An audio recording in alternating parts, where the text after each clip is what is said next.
Welcome to VolleyTalk alongside Amir Snossen. I'm Elliot Skelly. Joining us today, the head coach of the Thomas Worthington Cardinals, Brian Lawless. Coach, how you doing? Pretty good. Thanks for having me on, guys.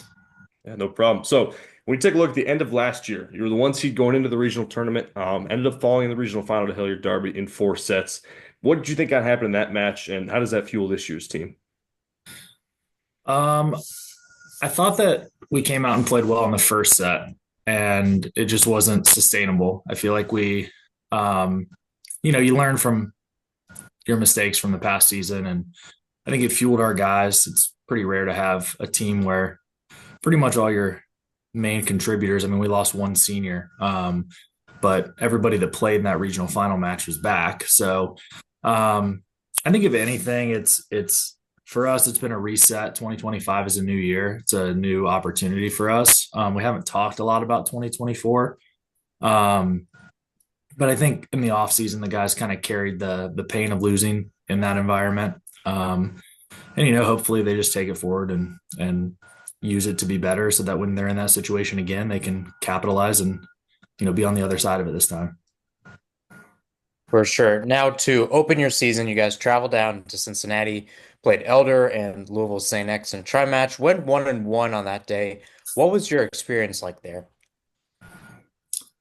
It was amazing. I've always wanted to, I think really highly of Sean Tierney, and in my time at Thomas, we had never played in Cincinnati, so that was definitely something. We wanted to make sure that our schedule was competitive, and going down there and playing in that environment was amazing. It was awesome, and to get a win there was great too. But just to go and start our season off in that way really kind of set the tone for our guys of at all three levels, that this season was going to be, we were kind of all in on it, and just a great experience. Can't say enough about the teams that we played in the competition, and just the way that Elder hosted us, and just a really cool place to play a volleyball match.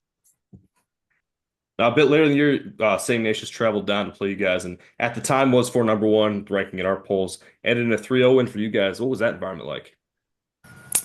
I think that's the most crowded. I compare that day, as it was happening, like it was probably 11 o'clock in the morning, and I was my phone was kind of blowing up with texts and social media stuff, and I turned to my wife and then later to my assistant coaches and just said, like, it feels like a regional final, like it feels like the day of a regional final.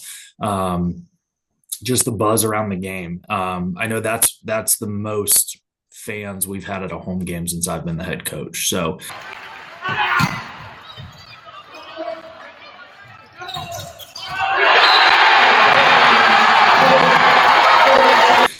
Ignatius traveled really well, and our fans, came out and were supportive and loud, and really felt like it was more than just a regular season game. But it was such a cool environment. And again, I think, like, if you want to be competing late in May, you have to put your team in those kind of environments, to be able to, weather the storm of the crowd, or to be able to ride the momentum of the crowd. Volleyball is such a momentum sport that we wanted to put our guys in those situations, early and often this year.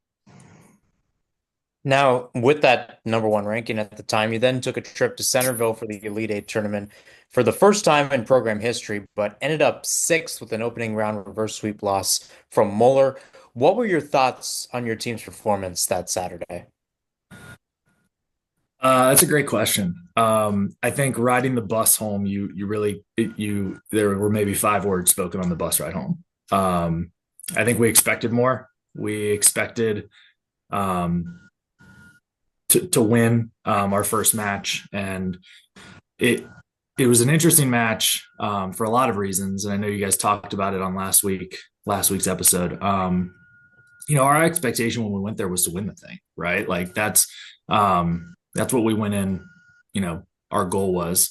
So to not do that was obviously disappointing. I think winning the first 2 sets the way we did against Moeller, and then having 23-19, I think that one is kind of on me, and I've kind of owned that one with my players. I made some changes in set 3 that I wouldn't have made if it was a regular match. Kind of got ahead of ourselves, and really were worried about the long day is what I was worried about. we haven't been the healthiest team. And so I was really worried about, if we can get guys rest in the front row, or if we can get guys rest in these moments, then we'd be able to, last the rest of the day. And it just backfired. And then, once we dropped the third set, it felt like the entire state of Ohio was in the gym cheering for Moeller, because all those matches had finished, and it was, everybody there was in that Ox gym, and it was probably 90% Moeller. So momentum is a crazy thing, and it was hard to get back at that point. But I think the big thing for us was to avenge that loss we had to Berlin. To avenge that quickly was huge for us to move forward. So, we're sitting there with, a loss to an out-of-state opponent and a 5-set reverse sweep loss to Moeller, who's a really good volleyball team. And then the Berlin loss, which we feel like, it is what it is, end of a long day. So I think losing at certain times can be a good thing. And I think for us, it's been a good thing. Now, taking a look at your in-conference matchups, you have not won the OCC Cardinal Conference title since 2022, but you're in a good position right now at the time as we record this this time of year. You're 7-0, 3 matches to go in conference play. How important is that title for you guys? It's always goal number one. I think nothing for us this year has been a given. I think for us, it's literally one match at a time. And I can't say that last year's team was like that. I think last year's team, we all were kind of guilty of looking ahead a little bit. So we've really slowed it down and taken it one match at a time. And we know that those conference games are important, and that conference championships are hard to come by, especially in the OCC Cardinal. I put it up there with, the GCL South as one of the toughest, conferences in the state to win. But it means something. It's important to us. It's one of our several goals, but definitely one that we would like to celebrate. Now, with the state tournament draw coming out, revealed the winner of your regional play, the Region 1 champion, who we would anticipate right now to either be Berlin or Pick North, and then the winner of a Region 2 and 4 matchup would wait in the state championship. What was your reaction to hearing that news? I love the possibility of Columbus making the state final. I think that that's pretty cool. For us, it was, we went into this season with the mentality of, we'll play anybody anywhere. And, there's not really anything with that draw that changes the way that we're going to approach it. You still have to beat the best teams. And for us, the way that our schedule's been situated this year is we are probably the only team that's not on our regular season schedule is Pick North. We have a scrimmage with them before the postseason. And then we might see them at the OCC Challenge. And if that's the case, then we would have seen a majority of the teams that we would probably cross paths with either in regular season or scrimmage at some point this season. So for us, that's what we wanted to do to get our guys prepared. We didn't want to go in blind to an important match like a Final Four or a state final, which is why we've played all 3 Cincinnatis. We've played St Ignatius. So we wanted to do that, intentionally. And for us, it's just, get there first. Our region is going to be challenging. There's a lot of good teams in our region. So that's the first goal. And then after that, kind of take it one game at a time. You guys got a very big home try match this week. You talked about the Cincinnati teams.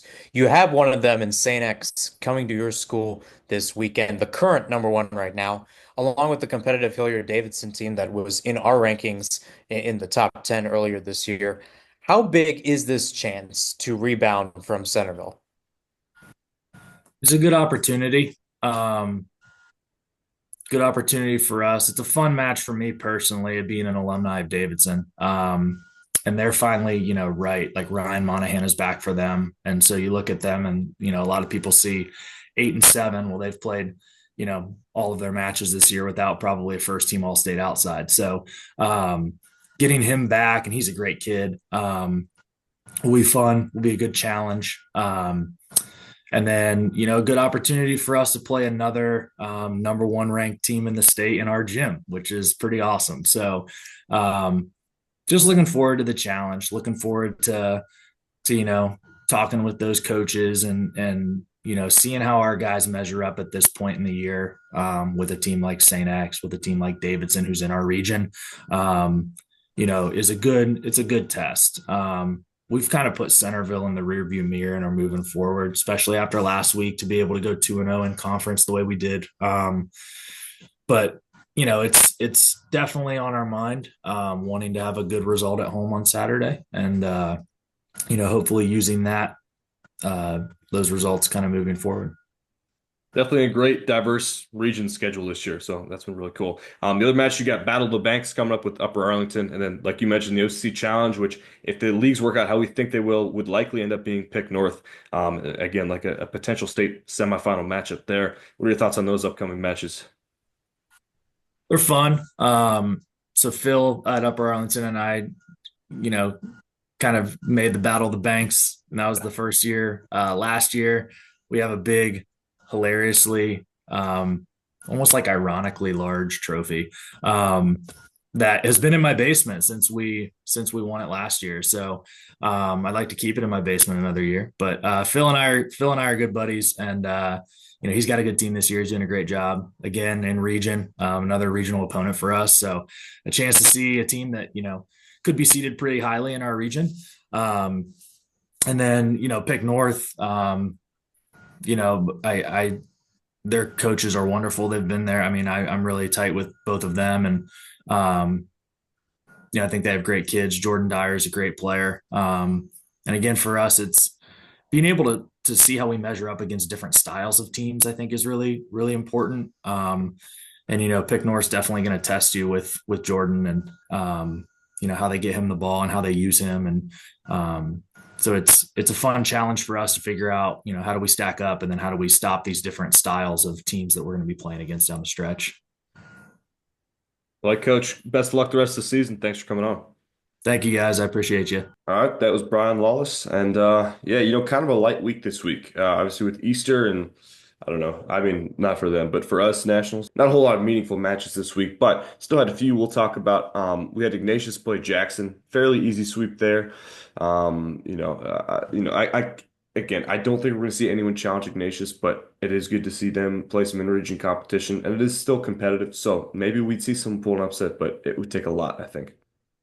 Yeah, I mean, it was a fairly easy sweep, but you also have to understand that Jackson took a set off of Ignatius earlier this season. So Ignatius was able to get somewhat of a get back, if you will, because they played a little bit sloppy in that first match. It seemed like Jackson was going to make it a little bit competitive down the stretch. And, Ignatius officially put a stop in that. And this time the Wildcats just get the sweep on the road. Big one, St. Charles over Watterson in 4 sets. That set three was 36-34, which is ridiculous. And this makes 8 straight CCL titles for St. Charles. And that's pretty cool. I mean, even our first year, that sales team that was pretty much unbeatable in D2, St. Charles found a way to get a win, get a share of the CCL title.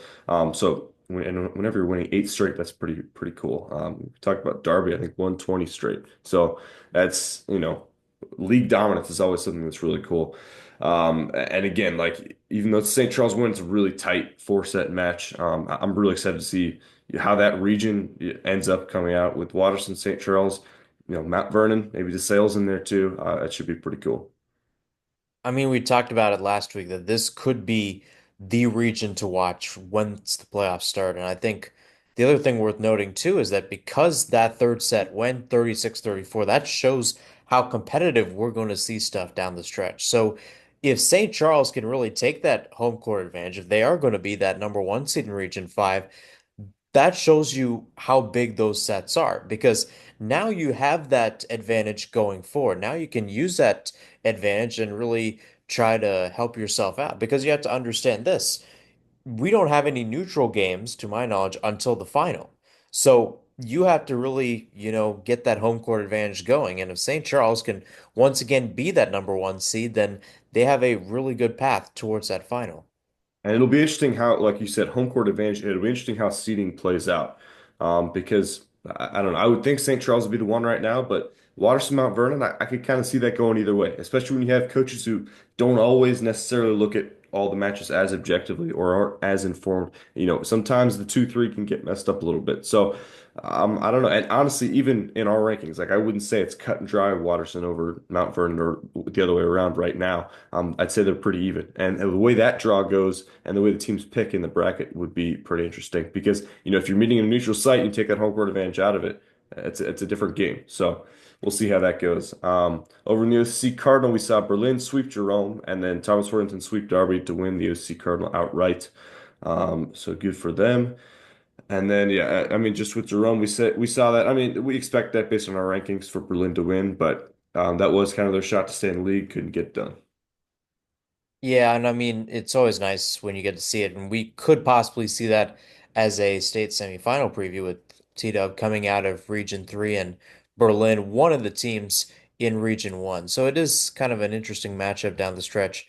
When you start to take a look at, all the things that matter a little bit, but in terms of Thomas Worthington and Derby, I think that's always a big matchup, and I think that really shows you that Thomas Worthington is getting that stronghold. I think they are responding well after that Centerville loss. They moved past it as we talked to Brian Lawless about it. And you take a look at that score line, 25-13, 25-10, 25-18. Well, that's kind of, interesting, especially with that game happening at Derby. And Derby has, again, not been the team that we saw last year, but Jerome was, they were in a battle. They took Jerome to 5 Derby, but, they're unable to get a win off of their fiercest rivals. And sometimes that's the marker you need to show that a team is really good because rivalries can go either way at times. And sometimes the underdog can really put up a fight there. Interesting thing there, I saw Chris Jones playing middle, so he's been right side or outside pretty much his whole Derby career. So interesting, they're trying to switch some things up. Looking ahead to some matches this week. Big one, really big one. Elder versus St. X, a huge GCL Friday matchup. An Elder win gives them a share of the GCL, and beating LaSalle would give them the outright title. A St. X win leaves it wide open. That would kind of, I mean, they would put X and Elder both at two. Yeah, X and L are both at two losses, and then Moeller at two losses as well, which would set up the Moeller X match. And if Moeller knocks X off, then it's a three-way tie. So yeah, big implications there. That just should be really cool. It is at St. X this time. So Elder won the opener. Had a great start to GCL play. Took a loss to Moeller before the Elite Eight. So yeah, it's really big for GCL. Yeah, very big for GCL, and I think both teams just egging to get back on, especially after not playing last week because of the Holy Weekend. And I think when you take a look at Elder, you take a look at St. X. I mean, they did meet up in the Centerville Elite Eight. Bombers were able to take that one, and you can tell the St. X team, they're starting to grow into the season. And of course, the GCL is obviously kind of the way it was a few years ago, where teams are really fighting with each other for that number one spot, and they're fighting to be one of the best teams in state. So I think there's a little added impetus to this matchup. Obviously, there's the GCL implications as well, which is one of the first and foremost things that I think all three of these teams want to do when they start off the season. Yeah, Bishop Watterson versus Mount Vernon's going to come up this week too. So yeah, again, I mean, for seeding, that's absolutely huge. And actually, as I was talking about it before, we don't know how the seeding's going to go. This is actually probably a pretty good indicator how the seeding's going to go. Whoever wins this matchup, so that's actually pretty big because if you win, you're getting home court essentially in that regional semifinal, which is can absolutely be the difference in who wins there. So this is a big matchup. Also got to try. We talked about with Lawless, Thomas Woodson, St. X, and Davidson. And like he mentioned, Ryan Monahan back for Davidson. So, Davidson really, they are a solid team with Ryan Monahan. Ryan Monahan's really a really good player. But, they haven't had him for a lot of the season. I think their record, doesn't really reflect how good of a team they are. And come playoff time, I think it's going to be a big difference. So it should be a really competitive try. Should tell us a lot about where we're at in the state right now.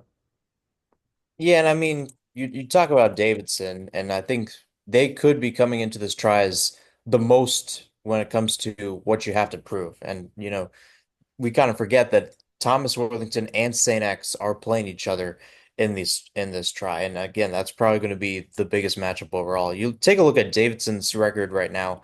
They're 11-7, 8-1 in conference. I mean, they've gotten some decent wins, but again, some wins against teams that they're supposed to win. Teams that were really good a few years ago, right? They were able to get a couple of wins against Hilliard Bradley. They beat Olentangy Liberty in five last night on Thursday. They're getting wins, and that's what matters. But you take a look at their losses too. They've lost to Darby, lost to Beaver Creek. So if they can get Ryan Monahan back and more importantly in system, that's going to be something that really could put a trend towards Davidson getting back into that top 10, like we were talking about earlier this season. And again, if they can do that, no matter what seed they get, their opponents are not going to be happy to be facing them.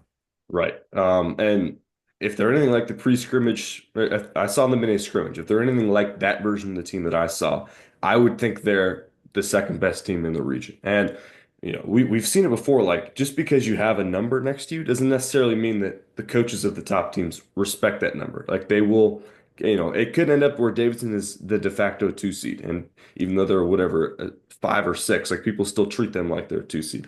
Um, but yeah, it should be a great matchup if they were to get to the regional final against Thomas Worthington and this weekend. Got the GCL challenge. Now it looks like to me Max Preps is not quite up to date because I think each team plays two matches. But we do know Walnut Hills and Lakota West added to the mix. So it was a little surprising to me. It's not typical. Usually it's just D2 teams and then LaSalle, whichever way they're going, they'll get invited too. But Lakota West, Walnut Hills getting invited this year. Should be a cool matchup there. And then we've got Mount Vernon hosting a quad with Lakota East, Olentangy, and Hudson. So again, nothing too big for rankings, probably, but it should just be a nice competitive try or a nice competitive quad, excuse me. Yeah, nothing big ranking wise, but I think we've seen Walnut Hills and then Lakota West, Lakota East. They've been trying to get that competition with Division Two play for a long time, and yet they try to sprinkle in those Division One contests wherever they can, especially against the GCL South.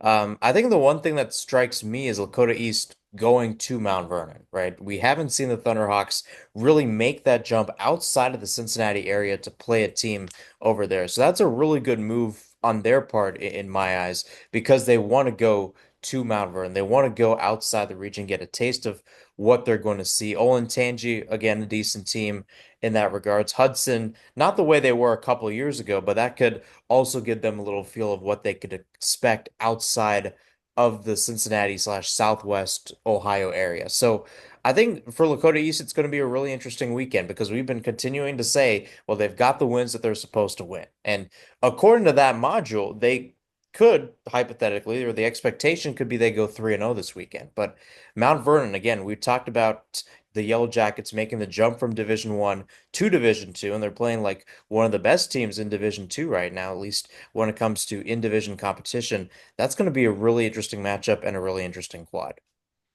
We also got Liberty New Albany, which is really important for that 3-4 seed in Region 1. As of now, I would think, I mean, obviously it's going to be pick North Berlin 1 or 2.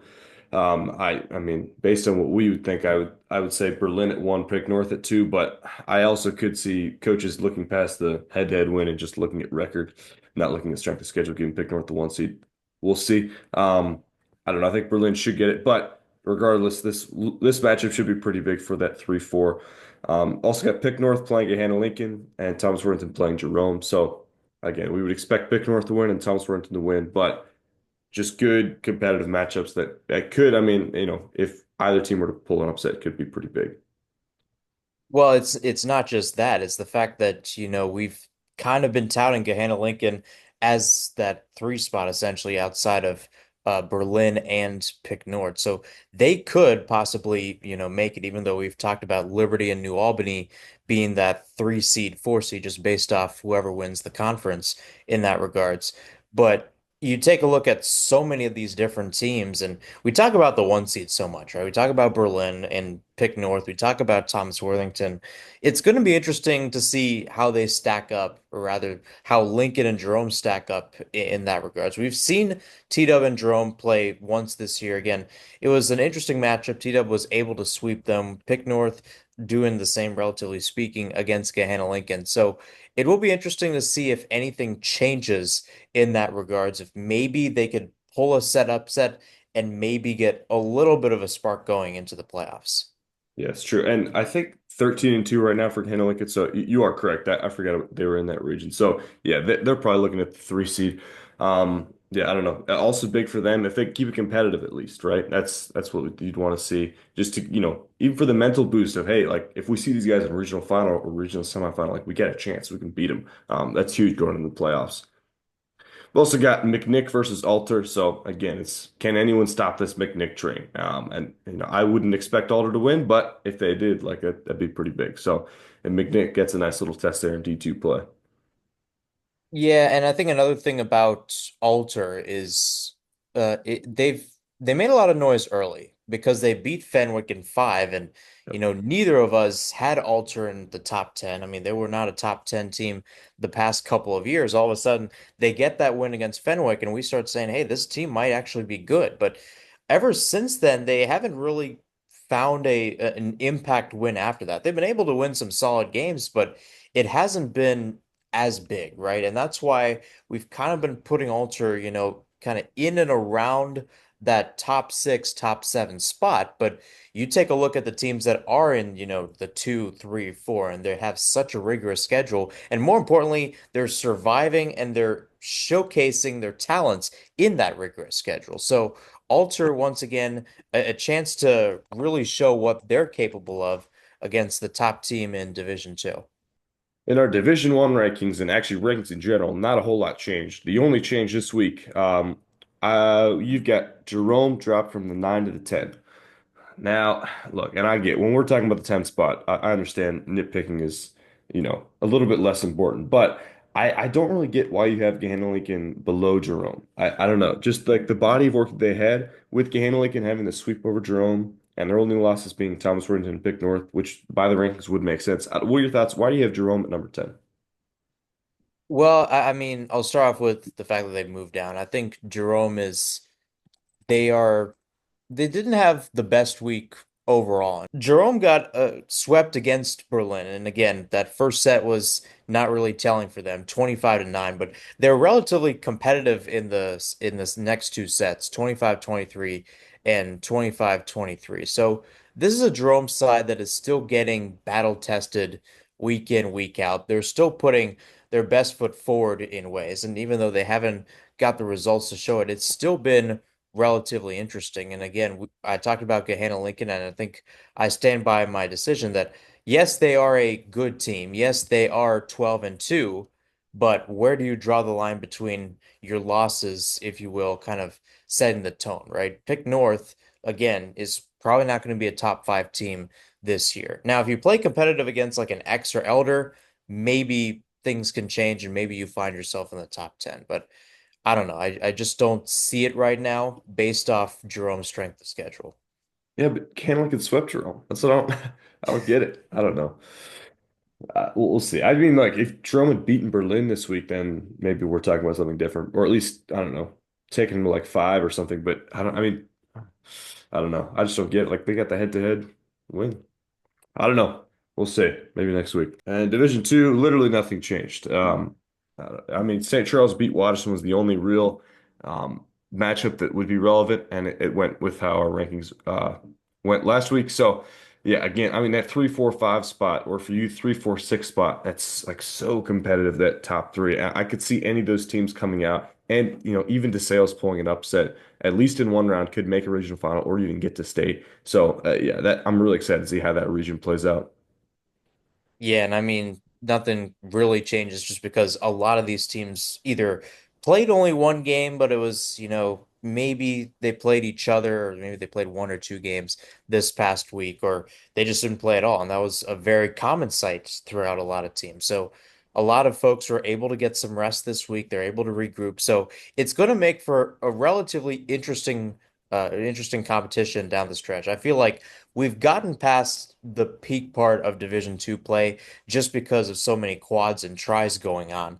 But now we're into the thick of conference play. You've got a lot of teams starting to play each other, especially in Region 5, especially in Region 8. And now we're going to see what these teams are capable of because those are the teams that they're going to face in the first few rounds. All right, that'll do it for this week of Ohio VolleyTalk. Talk. And here, any final thoughts? I mean, it's great to be back with a full slate of games, and I think it's going to be really interesting as we get down the stretch. A lot of teams are starting to book some conference championships, including Thomas Worthington this past week, St. X, Elder, Moeller. Could be interesting to see what happens with them down the stretch. So it's really interesting to see how these championships can try to boost some teams as we head into the postseason.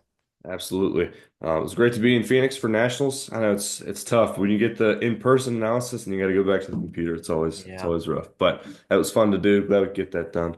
And it's so cool, like just playing against random, I mean, Ohio teams for one, but also just random people that I know or I know of that are from Ohio. Like I played against Jack Dollar in Kentucky. It's like just like I don't know. It's so random. It's fun. All right. Anyway, that'll do it. This has been Ohio Volley Talk, and we will catch you next week.